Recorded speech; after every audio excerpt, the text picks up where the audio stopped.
My fellow Americans, our movement is far from over. In fact, our fight has only just begun. We are one movement, one people, one family, and one glorious nation under God. So with American pride swelling in our hearts and American courage stirring in our souls, I say these words to you. We will make America great again. It is now 56 years since the first meeting here in Davos. And the idea of the founder, Klaus Schwab, was to create a platform to discuss the issues and the ideas of the day. Of course, the world has transformed completely since 1971. But the original idea of Davos has remained, as we just have heard in the speeches. So I was delighted that you have gone back to your roots with this year's theme, a spirit of dialogue. Because this spirit is all the more important in a world that is more fractured and more fractious than ever. 1971 was the year of the so-called Nixon shock and the decision to delink the US dollar from gold. In an instant, the foundations of the Bretton Woods system and the entire global economic order set up after the war effectively collapsed. But it also had two major effects.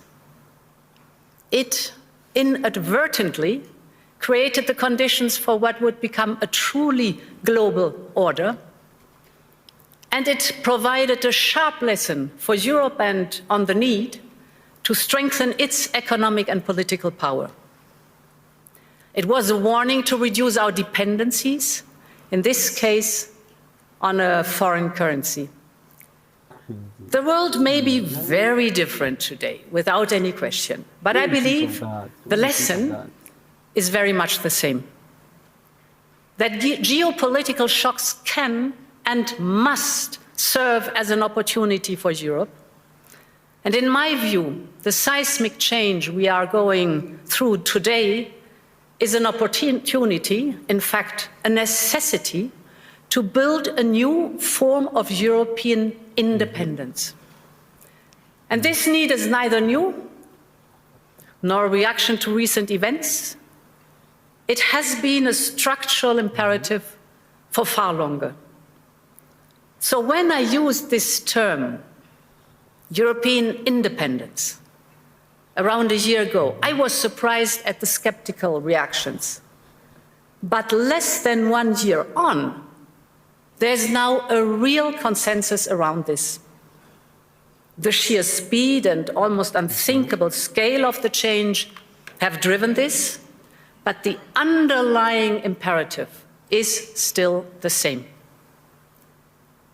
The good news is we acted immediately, whether on energy, or raw materials, defense, or digital, we're moving fast. But the truth is also that we will only be able to capitalize on this opportunity if we recognize that this change is permanent. Of course, nostalgia is part of our human story, but nostalgia will not bring back the old order. And playing for time and hoping for things to revert soon will not fix the structural dependencies we have.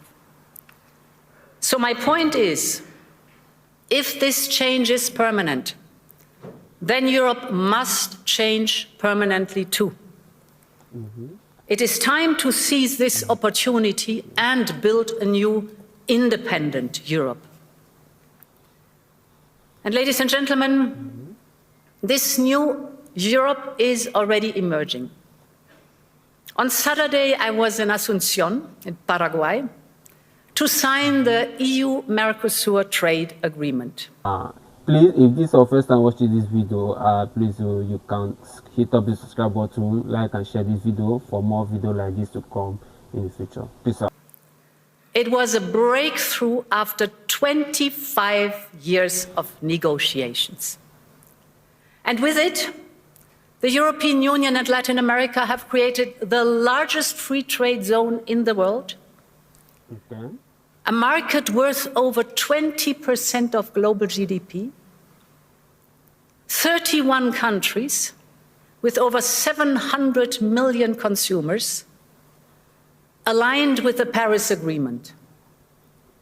So this agreement sends a powerful message to the world that we are choosing fair trade over tariffs, partnership over isolation, sustainability over exploitation, and that we are serious about de-risking our economies and diversifying our supply chains.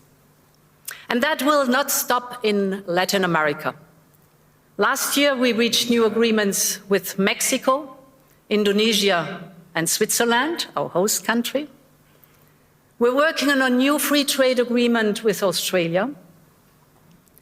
We are also advancing with the Philippines, Thailand, Malaysia, the United Arab Emirates, and more. And right after Davos, the next weekend, I will travel to India. There's still work to do, but we are on the cusp of a historic trade agreement. Indeed, some call it the mother of all deals. One that would create a market of 2 billion people, accounting for almost a quarter of global GDP. And crucially, that would provide a first-mover advantage for Europe, with one of the world's fastest growing and most dynamic continents. Europe wants to do business with the growth centers of today and the economic powerhouses of this century, from Latin America to the Indo-Pacific and far beyond. Europe will always choose the world, and the world is ready to choose Europe. Please, if this is your first time watching this video, please you can hit up the subscribe button, like and share this video for more videos like this to come in the future. Peace out.